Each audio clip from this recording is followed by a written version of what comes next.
waiting? Yeah, obviously. Figured I'd let you catch up. Whoa!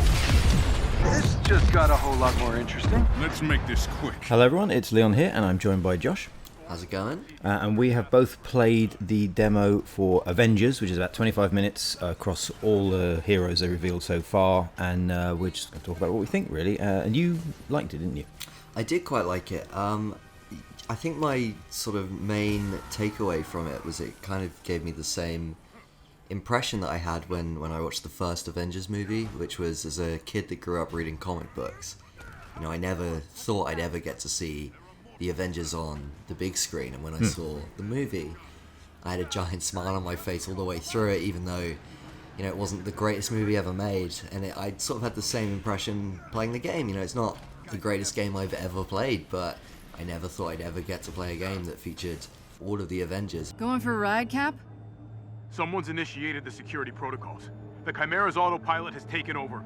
Smells like a heist. We're heading back. See, I thought it was okay, but I think if anything the film is the biggest problem, because for a lot of people that's the thing people recognise. It's clearly trying to capture that kind of Battle in New York feel. There's like one like kind of extended, almost like one-shot take, isn't there, where you get to see all the Avengers doing their stuff as the camera kind of cuts between them, and it's copying that moment in the original movie. Obviously they can't use the faces, so that's weird. And there's been different versions of Avengers obviously throughout the years, but it is when there's such a well-known take on it, so close, to have like potato face Thor and you know literally Tony Stank like turning up is kind of weird.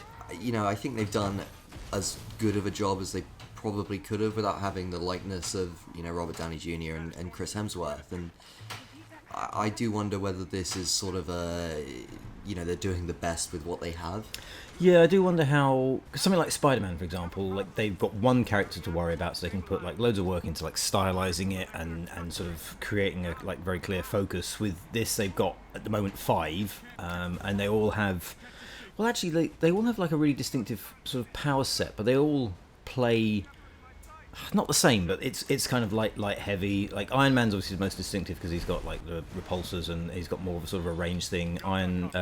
Black Widow has her guns, but they are mostly light heavy attack kind of dodge and evade, and it feels okay. It didn't really blow me away though. Apart from weirdly Captain America, for some reason, even though he's exactly the same light heavy attacks, there was something more like kind of meaty about his combat that really connected, and the shield was nice to use. Yeah, the shield was fantastic. Same with, you know, for me, for Thor, like the hammer felt fantastic to wield. Like it was exactly as I'd expect it to be. You know, I think the best thing I did in it was you could sort of, you know, charge it up and throw it at an enemy, and it would sort of pin them against a bit of the environment, be it a car or a van or whatever it is, and you could see them being electrocuted by the hammer as they're being held in place, while Thor just starts wailing on people and then can call it back, and it smashes through people as it's coming back to you. And it just felt very like frenetic, very like the game when you play as Captain America, when you play as Thor, the game felt like it had a lot of motion and a lot of sort of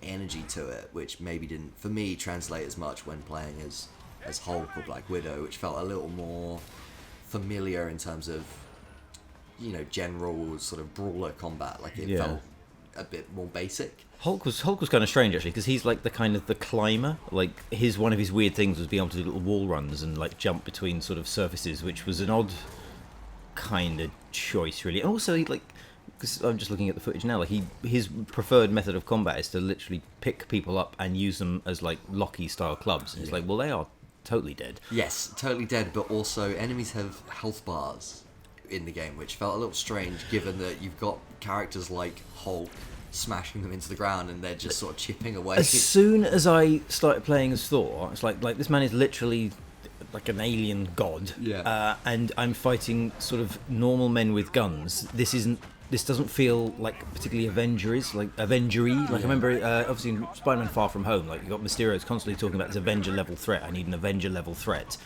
And then as soon as you start playing Avengers the game, you're just sort of punching Mr. Soldier Dude from a million other games. Thor! Thanks for the assist. We've got civilians trapped behind those barricades. Understood. Stay behind me. I will deal with them. Where it does kind of get interesting though is when they were talking about all the multiplayer side of things. So the stuff we've been looking at and the stuff we've been playing is the single player sort of campaigns where you unlock all the individual heroes, because after the events of this gameplay, the Avengers have disbanded, Captain America's missing, presumed dead. The Avengers are seen as a failure because they didn't save the city, which feels a bit harsh considering the amount of times they have in the past. Yeah. But yeah, so you have to go around and do single player hero missions to reassemble the team, and then there are these basically that kind of strikes where you assemble a team of your friends from a roster, which I think is interesting because it implies there's going to be more than these heroes, because if you were just unlocking the 5 we have and assembling a roster out of that, that's not particularly interesting. So I think there's going to be a lot of heroes, but it sounds almost like Destiny. You kind of go on strikes with your friends, you kit out all your heroes, you can sort of get different rarities of gear, so you're grinding Iron Man for like, you know, blue, purple, green, grey, whatever, gauntlets and backpacks and whatever,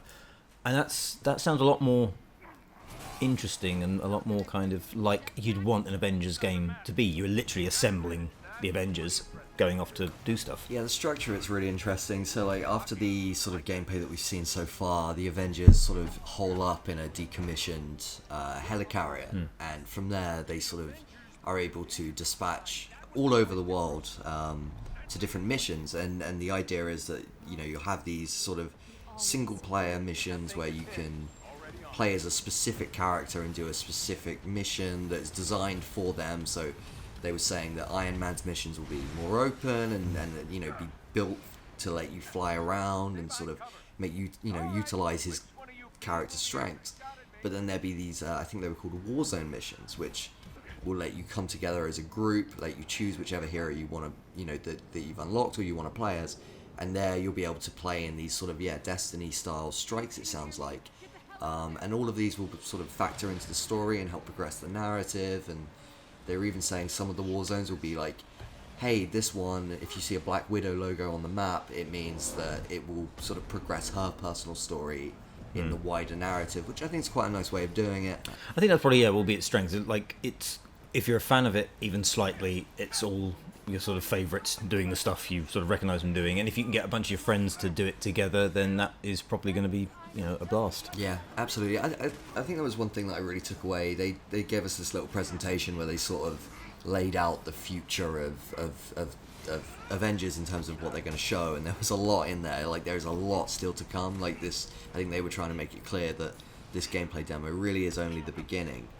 But they were sort of touting, you know, hey, we took Tomb Raider, this established character who's, you know, everyone knows Lara Croft, and we rebooted her and we gave her a different feel. And that's what we're trying to do with these characters that you know and love. Like, yeah, we don't have Chris Hemsworth, but that's fine because we are the studio known for taking established license and giving it a refresh and a reboot. And I'm interested to see how it goes. Okay, so there you go. There's our thoughts on Marvel Avengers based on us both playing about 25 minutes of gameplay. There'll be more on it in the future, hopefully more on the multiplayer and the co-op side of things, so keep it GamesRadar. That's not how this story ends.